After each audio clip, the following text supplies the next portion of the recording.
Yes, Cecil, what's the latest? Yes, sir. Senator Lisa just suspended the hearing, the fourth hearing on the alleged human trafficking sa Clark.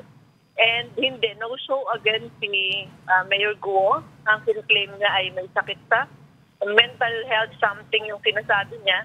Pero ang sabi ng mga senador, dapat she will be parang check up sent by the government doctors para to ensure na hindi niya ginagamit itong sakit para sa hindi lang dumalo dito sa Senate investigation. And yun, sinabi ni Senator Nancy kanina na dapat hindi ginagamit din yung mga mental issues just to parang avoid facing the investigation din po.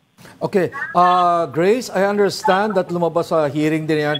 Hearing din na yan another inconsistency with previous testimonies of Alice Go. No? Lumalabas na si Alice Go, according to Senator Win Gatchalian, went to Grace Christian School. Opo, yun yung sinasabi, nagpalabas din siya ng mga ibang information, sir. Pati yung kanyang passport na parang translate daw po yung Chinese to English. Yun din yung mga nilabas kanina pong sa hearing. Kanina medyo mga ilang oras din, tatlong oras hearing kanina, sir. So she went to Grace Christian. I think this is in Binondo, if I'm not mistaken, or somewhere. I don't know if Quezon City, ano ba. But anyway, in short, hindi siya homeschooled, kung ganun, like she claimed. Yes. Opo. Yun nga po, ang lumalabas parang additional na conflicting or contradicting statement na binigay niya doon sa naunang hearing at saka dito sa mga information na nilalabas ng mga senador sa kanilang mga nakukuhang investigation po. At ang sabi ni Senator Will, madaming dumadating na information sa kanila na parang nagsusupport dun sa mga earlier assertion na talagang nagsisinungaling si suspended Bamban Mayor Alice Guo. Do we know? Also, yes. Cecil, walang sinabmit yung camp ni Alice Go na medical certificate kasi yun yung hinihingi ng mga senador, di ba? Baka sakaling pagbigyan kung may maibibigay ng medical certificate, walang ganon. Apo, wala po kasi ang statement ni Attorney David, yung lawyer niya, walang gustong walang gustong mag-issue ng certificate kasi baka mapatawag sa Senate. Kaya wala silang makuhang medical certificate na to prove yung allegation na may mental issue si Mayor Guo. Okay. So paano yan? Paano nilang makukumpel yan? Dahil may arrest warrant na eh. Yung subpoena nga hindi nila ma-serve. Palagay ko lalo na arrest warrant. Paano yun? Anong gagawin nila ngayon? Since dalawang beses na siyang hindi dumating dito sa Senate, the committee will request the Senate President Escudero to issue a warrant of arrest. And yun po ang usual na ito-serve ng OSAA with the help of the PNP. Great. Cecil, kaya po nadagdagan kasi hinahanap na nila si Pastor Tibuloy, tapos ngayon dadagdagan pa nitong Alice Guo. Kaya madami na silang hinahanap po. Yun. Cecil, sa pakiramdam mo sa mga developments dyan, saan ang direksyon ng hearing? Ay i-expel si Alice Guo papunta sa kung saan mang lupalop siya nang galing? Or kasuhan siya rito? Dahil magkaiba yan, magkaibang strategy yon, no? Yung isa ay hindi siya Pilipino, so kailangan siyang i-deport, no? Hindi ko alam kung saan siya i-deport, no? Yung isang strategy ay dito siya kasuhan at dito siya hatulan. Opo. Sir, ang alam ko po, under the law, pag may offense ka na na-commit, dapat mag-serve ka muna dito nung mga, di ba yung mga imprisonment na ibibigay ng batas. After mo ma-serve yung mga sentence, saka ka i-deport kung saan kang country na dapat. Pero ngayon, di ba, parang wala namang clear na ano ba talaga siya. Although, nakalagay doon sa mga documents ay talagang Chinese itong si Mayor Guo po. Also, dito sa hearing din kanina po, nandito si chairman ng PAGCOR chairman Alejandro Penco. At yung kine-claim niya, di ba, in-reveal niya kung sino na yung naglapid na ex-cabinet member. sabi niya si former spokesperson Harry Roque. At sabi niya parang sinamahan niya yung... Cecil, ginamit ba niya yung salitang lobby? Kasi pwedeng sabihin kung abogado ka, pwedeng sabihin nire-represent ko yung client ko so I talk to people. Ginamit ba yung salitang lobbying? In the past statement po ni Chairman Tenco, parang ganun yung higing kasi di ba parang ang dating lahat tayo nag-expect na ano yung panglalabi na ginawa ng cabinet secretary. Pero kanina ma'am, during the exchange dito sa Senate, parang ang bait na ni Chairman Tenco, ang sabi niya, nakikiusap lang kasi tinulungan lang niya yung na-agree na tagalaki na South 99 na nagbabayad daw kay Dennis Cunanan ng almost $500,000. Itong turnout, sabi ni Tenco at saka sabi nung Leong na representative dapat nung Lucky South 99, hindi pala dinabayad daw ni Cunanan. Kaya nagkaroon sila ng arrears na $500,000 na kaya sinamahan ni Attorney Roque siya sa PAGCOR para sabihin na magbabayad sila pero unti-unti kasi napakalaki daw po ng $500,000. Cecil, nabasa mo na ba yung statement ni Harry Roque? Yung kanyang press release? Ay, opo. Medyo mahaba Yes, pero sir, doon, sinasabi niya na minis-represent ni Senator Risa yung statement ni PAGCOR Chairman Al Tenco na hindi naman daw sinabi ni PAGCOR Al Tenco ito. No? Yung nga yung tinatanong ni Ami kanina, yung ano ba yung exact words ni Al Tenco. Pero kung babasahin mo yung statement ni Harry Roque, ang daming inaamin, ang daming dinedenay, sa dulo hindi mo alam kung ano ba talaga yung inaamin. Kung ano na? Opo. Yun nga po. Yun nga sir, sabi nga namin, bakit dun sa initial, di ba yung statement ni Tenco, maglalabas ako ng pangalan ng ex-cabinet na something like ang effect ay naglabi. Pero kanina, ang sabi niya, nakikiusap lang naman, tinulungan lang naman yung aggrieved party kasi natakbuhan yata sila ng 500,000. So, kanina po, ang sabi, wala namang pressure na in-expert si former spokesperson Harry Roque doon sa exchange nila. Parang nagkaroon pa nga daw ng exchange ng text si Attorney Fernandez, yung nagbibigay ng license sa Pogo na, ay okay, thank you, tutulungan ko lang naman sila, parang gano'n. And then, Senator Risa also presented documents where the name of former spokesperson Harry Roque was indicated as the counsel. Okay. Cecil, dyan ka lang muna, no? We would like to play back a portion of Secretary Roque's video statement that he released a while ago, if we can hear it now. Lilinawin ko lang po, yung sa tingin ko ay mga maling balita na nababasa natin ngayon sa internet. Unang-una po, sa pagdinig ng Senado kanina tungkol dito sa Pogo sa PORAC, wala pong sinabi si Chairman Tenco na ako daw ay naglabi para sa isang illegal na Pogo. Ang sinabi po niya, ako po ay nakipagpulong sa kanya noong July, para po humingi ng rescheduling of payment doon sa mga dapat bayaran ng Lucky Star 99 sa PAGCOR.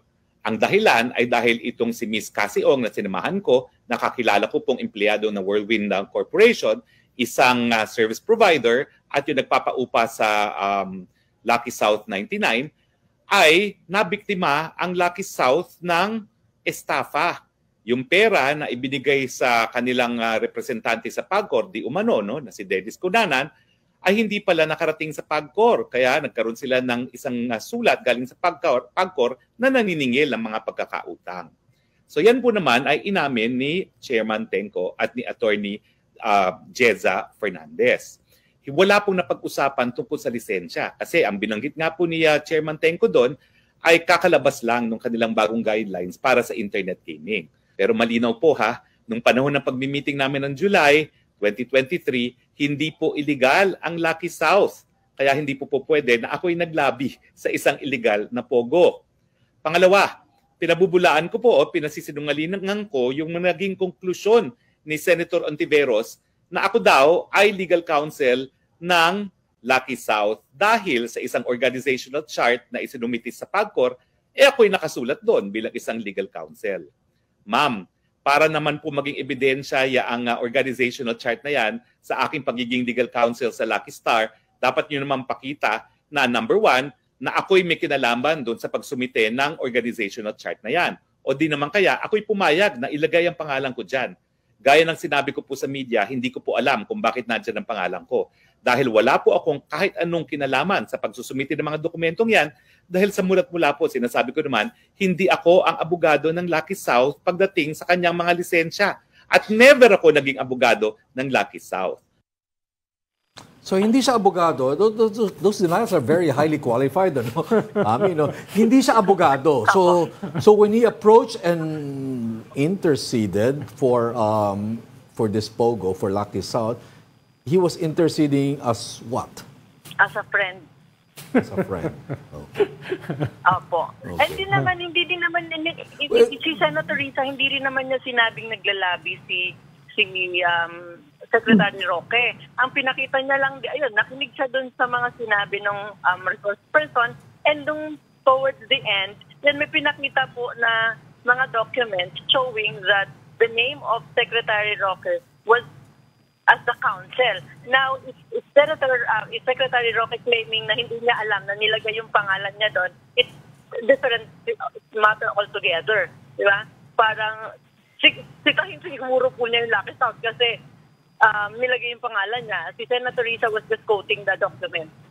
Doesn't that, Ronald, may tanong ako, doesn't that complicate things more for former Secretary Roque that he interceded na hindi naman siya yung abogado? Oo nga. Tapos ang sabi nga niya, nung siya ay... Para mas madali tanggapin kung abogado siya, di ba? Oo, at saka sabi niya, nung nag-intercede siya, hindi pa illegal yung POGO na yon. Legal pa daw. Oo, legal pa daw, Opo. kahit merong torture chamber.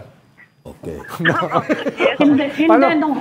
Saan na lang naman nalaman yung torture Oo chamber? nga, exactly. In fairness, di ba? Oo nga. Ibig sabihin, lumabas lang naman, no? Nung But nirate- if nung nirate anything, na. it does Nung nirate somehow na. explain, makes clear the dotted lines between Lucky Star at saka yung nahanap ng mga papeles niya doon at saka yung the fact that doon nakatira yung si Mr. Supranational. na staff niya. Na staff niya. Tsaka, may Cecil, di ba pinapatawag din si Harry Roque at saka si Mr. Supranational sa Senate hearing? Ano nangyari doon? No, magandang pa yun. Magandang hearing yun. Yes, sir. Bali kanina sabi ni Senator Risa, si former spokesperson Harry Roque and si former chairman ng PAGCOR, si Andrea Domingo, will be invited to the next hearing para to shed light nga din po on it. So hindi lang nasabi kung kasama yung guwapo sa pag-imbita. I-check ko po. Pero Cecil, ano yung initial reaction nila dyan sa statement ni Harry Ito si Roque? Cecil, sumagot. Kasi po natapos ng hearing, parang hindi pa nagre-react si Senator Risa about it. Tatawagan po namin after nito para ma-incorporate na din po sa story natin. Saan ba nakuha yung dokumento na mentioning the name of Harry Roque? Kasi pwede talaga niyang ilaban yun na hindi ko naman malaman kung paano napunta dyan yung pangalan ko. Isinadmit nung kumpanya sa PAGCOR. Yung kumpanya mismo ang nag-submit. Okay. Yun. Yun yung document submitted to PAGCOR. Official po yun kasi yun yung tinatanggap ng Senate Committee on Women and Children.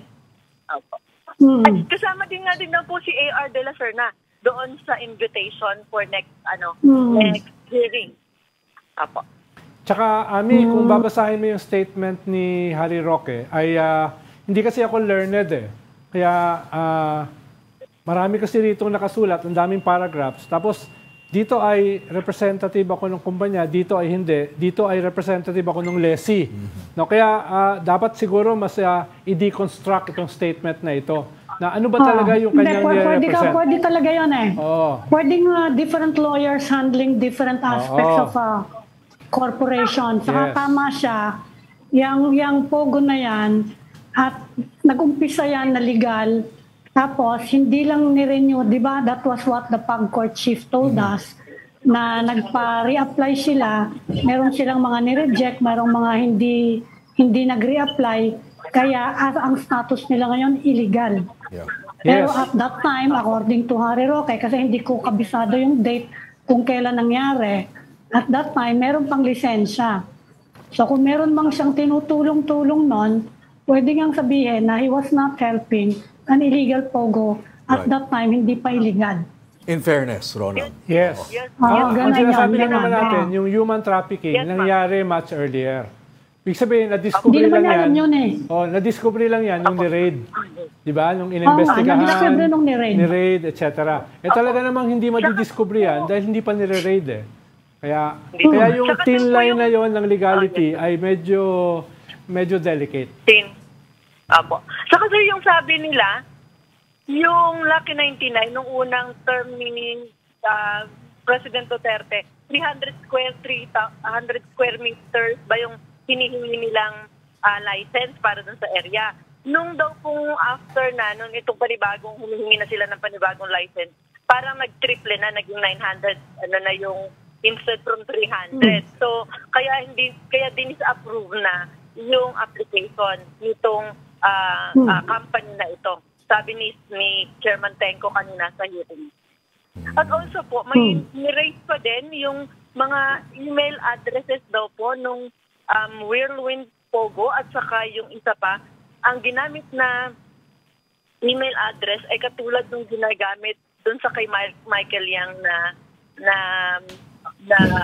ano din company, which, di ba sabi din ni Senator Risa, si Michael Yang, dating presidential economic advisor, ay yun, nakalink din sa Farmally.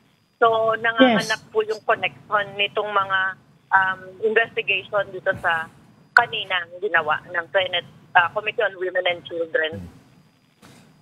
So, yan nga yung bagong aspect na, napasok na si Michael Yang sa Farmally.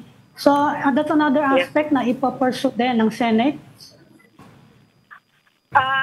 Noon si Senator Risa po, kasi parang di ba yung Farmally dati parang hindi naman nagkaroon ng closure dahil nagpalitan ng Congress. So ang sabi naman nila in the past interview, once na may bago na namang makita silang ebidensya, wala namang nagtitigil sa kanila to file another resolution calling for the Farmally investigation po. Okay, as Cecil rightly put it, nanganganak itong investigation ito. Oo nga eh. Sumasanga sa kung iba-iba, no? Hindi lang doon sa supranational, pero meron na rin Farmally at saka kay Michael Yang, the former presidential So maraming susunod na kabanata. Marami, oo. O, talagang yan yung abangan ng susunod na kabanata. Nanganganak parang series, Opo. TV series. Yes po. Magkakaroon na season 2, season 3. Cecil, do we have anything new on the Senate building, on the hearing of the Senate building? Well, I know the last development was that nagsampa ng ethics complaint si Senator Nancy Binay. But other than that, do we have more information specifically on that 600 million peso landscaping?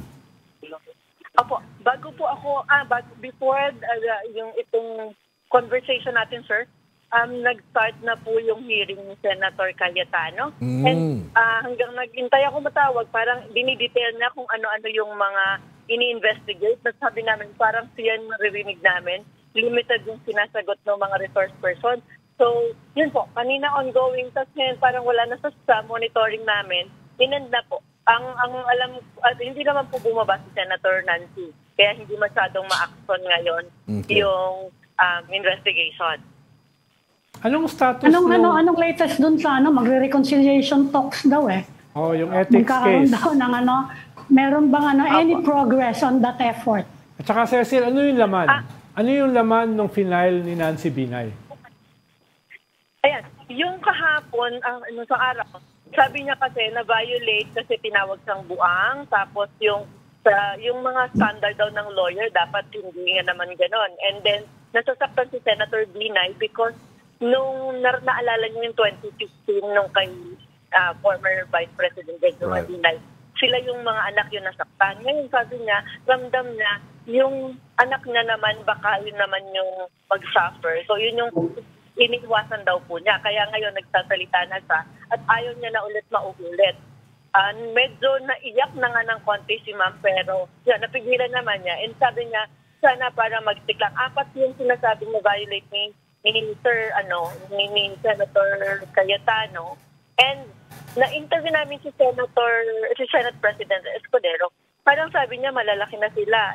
But si Senator Tolentino na chairman of the Ethics Committee, sabi niya he will try to parang mag-broker ng talk para hindi na siguro mas lumala pa yung gap. Okay, So walang bago doon, yung reconciliation talks. Yes. Dalawa. Yun pa din po yung kahapon na sinabi ni Senator Tolentino. So Dalawa for, kasi ang for Senator Nancy Binay, it brought back bad memories from 2016. Alam naman natin to si Senator Alan Peter Cayetano din yung parang nagano Una. What's the right word? Demolish? Well, tatlo sila naman. Tatlo sila noon. Nag-investiga. Si Coco Pimentel, si Sunny Trillanes, at si Alan Peter. Pero siyempre, pinakamadaldal si Alan Peter. Ang investigasyon, 2 taon yun, no? Na investigasyon kay Vice President Binay. So, isa yun sa pinanggagalingan nitong dynamics na ito. May mga sugat pa. Medyo sariwa pa yung mga sugat na yan. At ngayon, lalong naging sariwa dahil sa dynamics between Taguig and Makati at specifically sa dynamics within Taguig. Mukhang may mga sinusuportahan yung mga Binay na posibleng lumaban sa mga Cayetano dun sa local government position sa Taguig. Cecil, is there something there to the insinuations of Senator Nancy Binay that this is all related to Makati Taguig? Yun po kasi, ayun sir, kasi yun yung, di ba, yun yung mainit na pinag-uusapan before, and yun, pagka natatanong sa ng media na, do you think it is connected? So sabi niya, parang ito din yung nangyari dati, parang nakikita namin na ganoon ulit yung simula. And if we can recall, 36 hearings daw po yung nagawa ng Senado tungkol doon sa questionable and parang parking building sa Makati. So sabi niya, parang sa ngayon nagsasalita na para hindi na maulit. And in fact, hindi na raw po sana nanonood yung mga anak niya ng news para hindi na maapektuhan. But he's worried about baka sa school may mga kaklase nanonood at baka ibuli naman yung mga anak nila, yung mga pamangkin niya po. Cecil, what's the talk there in the Senate? Is there something there na are the Binays moving into Taguig? May usap-usapan ba ganyan sa Senado? Ang alam ko po, si Senator Nancy will be running for mayor in Makati. Okay. Whether si Mayor Abby will either be running for senator or doon sa, kasi parang taga doon somewhere pwedeng tumakbo. Pero parang hindi na, di ba, ang filing natin ay October. And yung mayor requires 1-year residency bago ka makatakbo. So, kung nakalipat ba si Mayor Binay, Abby, hindi pa po ako familiar doon, sir. Okay. Mukhang ang nag-unfold sa Taguig. Nakikita ko kasi si Robin Hood Padilla. Sabi niya, gusto niya, yung committee na lang niya mag-take over niyang probe para hindi daw masyadong mainit. Any progress on that proposal? Naka-file na po yung resolution na yon. Pero ang sabi ni Senator Binay, since Committee on Media and Information, baka walang jurisdiction sa issue. Pero ang sabi naman ni Senator Binay, ni Senator Robin kasi, information dissemination para alam ng mga tao kung ano yung nangyayari. Well, since naka-recess, ma'am, hindi pa po na re-refer kung kaninong committee. Sa 22 pa, magre-resume yung third regular session. Baka po yun, magkaroon kung ma-refer kung kaninong committee po. Okay, Cecil, alam mo itong si Senator Robin Hood Padilla, nag-viral din siya dahil sa hearing na yan. Umunguya. Di ba? Nabati niyo ba, Cecil? Yun po. Sabi niya po, nung nagsasalita, nung sila palang dalawa ni Senator Cayetano ang nandun, hindi siya makakain. So, nung nagkakaroon na ng exchange, si Senator Nancy at si Senator Cayetano, yun nakita niya ng chance na kumain. Kaya po kumakain siya hanggang nagpapalitan ng intense statement si Senator Cayetano at si Senator Binay. So, Cecil, nag-issue ng statement ng National Press Club. Nagre-reklamo dun sa salita ni Alan Peter. May reaction ba dun si Alan Peter? Parang wala akong matandaan. sabi ng, tinanong sa ng mga media the following day, ang sabi po ay parang hindi rin clear yung pagkakasagot. Kaya may panibagong statement, ma'am, yung press club na sinasabi na further confused sila doon sa hinihingi nilang clarification na ano ba yung sinasabi mo scripted na tanong. Kaya tuloy, ma'am, ang joke ngayon pag nilalapitan namin si Senator Nancy, ma'am, nasa na yung scripted na tanong para matanong namin? Kasi, di ba, parang kami man na-hurt nung sinabi niya, we are just being fed with questions to be asked to Senator Binay po.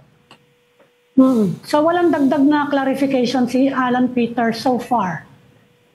Wala pa po. Okay, thank you. Cecil?